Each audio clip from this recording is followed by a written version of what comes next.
সন্তান আল্লাহ তাআলার পক্ষ থেকে এক বিশেষ নিয়ামত। এই নিয়ামতের মর্ম শুধুমাত্র তারাই বুঝে যাদের ঘরে সন্তান নেই। রাসূল সাল্লাল্লাহু আলাইহি ওয়াসাল্লাম আমাদের সন্তানদেরকে উত্তমভাবে প্রতিপালন করতে বলেছেন এবং তাদেরকে উত্তম শিক্ষায় শিক্ষিত করতে বলেছেন।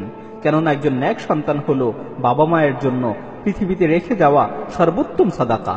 রাসূল সাল্লাল্লাহু আলাইহি ওয়াসাল্লাম বলেছেন, মৃত্যুর পরেও মানুষের যে আমলগুলো চলমান থাকবে তার মধ্য হতে অন্যতম একটি হলো ওয়ালাদুন সালিহুন ইয়াদউ লাহ, সেই নেক সন্তান, যেই সন্তান বাবা মায়ের মৃত্যুর পরে তাদের জন্য দোয়া করবে। প্রিয় বাবা মায়েরা, আপনারা কি দুনিয়াতে এমন কোন নেক সন্তান রেখে যাচ্ছেন যারা আপনাদের মৃত্যুর পর নামাজ পড়ে আপনাদের জন্য দোয়া করবে, যারা আপনাদের মৃত্যুর পর আপনাদের জন্য দান সাদাকা করবে? আপনারা কি এমন কোন আল্লাহভীরু সন্তান রেখে যাচ্ছেন যারা আপনাদের মৃত্যুর পর আপনাদের মাগফিরাতের জন্য প্রভুর দরবারে কাকুতি মিনতি করবে, যারা আকাশের দিকে দুহাত তুলে চোখের পানি ছেড়ে দিয়ে বলবে, রব্বির হামহুমা কামা রব্বায়ানি সাগীরা, হে আমার প্রতিপালক, আপনি আমার বাবা মায়ের প্রতি অনুগ্রহ করুন যেভাবে শিশুকালে তারা আমার উপর অনুগ্রহ করেছিল। প্রিয় বাবা মায়েরা, আপনারা যদি একজন নেক সন্তান গঠন করতে পারেন তাহলে সেই সন্তানের সকল নেক আমল আপনার আমল নামায়ও লিপিবদ্ধ হবে। আপনার মৃত্যুর পরেও আপনার নেক আমল বন্ধ হবে না। আপনার সন্তান জীবনে যত ওয়াক্ত নামাজ পড়বে, যত পরিমাণ দান সাদাকা করবে, যতগুলো রোজা রাখবে, যতবার হজ করবে, যত ভালো কাজ করবে, সকল ভালো কাজের সমপরিমাণ সওয়াব আপনার আমল নামায়ও লিপিবদ্ধ হবে। কেননা আপনারাই তো আপনাদের সন্তানদের উত্তমভাবে প্রতিপালন করেছেন, তাদেরকে দ্বীনের পথে চলতে শিখিয়েছেন।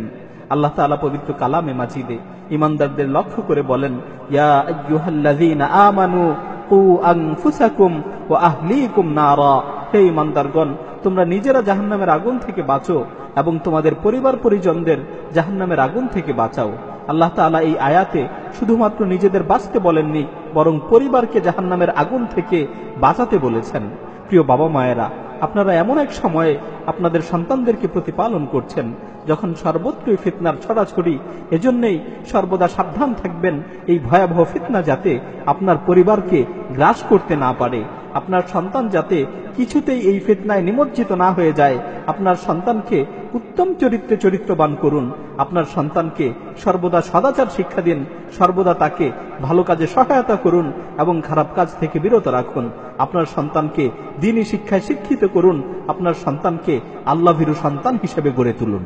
প্রিয় বাবা মা, সন্তানের জন্য বেশি বেশি করে আল্লাহর কাছে দোয়া করুন, কেননা বাবা মায়ের দোয়া আল্লাহ তাআলা কবুল করে থাকেন।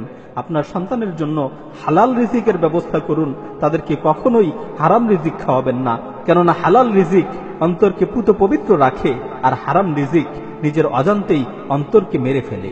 হে ওই সকল বাবা মায়েরা যারা নিজেদের সন্তানদেরকে উত্তমভাবে প্রতিপালন করছেন না, যারা নিজেদের সন্তানদেরকে দিনদার সন্তান হিসেবে গড়ে তুলছেন না, আপনারা মনে রাখবেন আপনার সন্তান জীবনে যত খারাপ কাজ করবে তার সমপরিমাণ গুনাহ আপনার আমল নামায়ও লিপিবদ্ধ হতে থাকবে। কারণ আপনার সন্তান আপনার কারণে খারাপ হয়েছে। আপনি আপনার সন্তানকে দিন শেখাননি, আপনি আপনার সন্তানকে দিনই পরিবেশে লালন পালন করেননি। কিয়ামতের দিন আপনাদের আদরের সন্তানেরা আপনাদের বিরুদ্ধে অভিযোগ করে বলবে, হে আমাদের প্রতিপালক, আমরা খারাপ হওয়ার পিছনে মূল কারণ হলো আমাদের বাবা মা। আমাদের বাবা মা আমাদের দিন শেখায়নি, তারা আমাদের কোরআন শেখায়নি, তারা আমাদের জন্য গানের টিচার রেখেছিল, তারা আমাদের জন্য নাচের টিচার রেখেছিল, কিন্তু কোরআন শিখার কোনো ব্যবস্থা তারা আমাদের জন্য করেনি।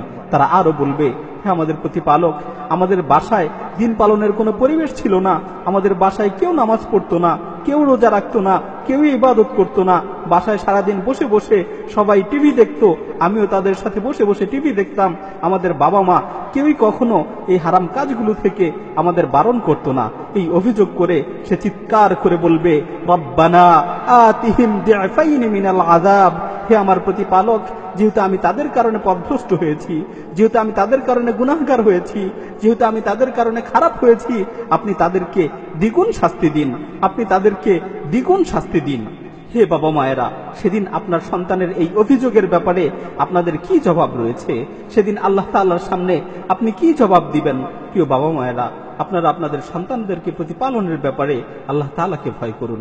আপনাদের সন্তানদেরকে ইসলামী শিক্ষায় শিক্ষিত করুন। আপনাদের ঘরগুলোতে দ্বীনী পরিবেশ তৈরি করুন। দোয়া করি আল্লাহ তাআলা যেন আমাদের সকলকেই নেক সন্তান দান করেন এবং আমাদের কলিজার টুকরো সন্তানগুলোকে তার দ্বীনের জন্য কবুল করেন। আমিন।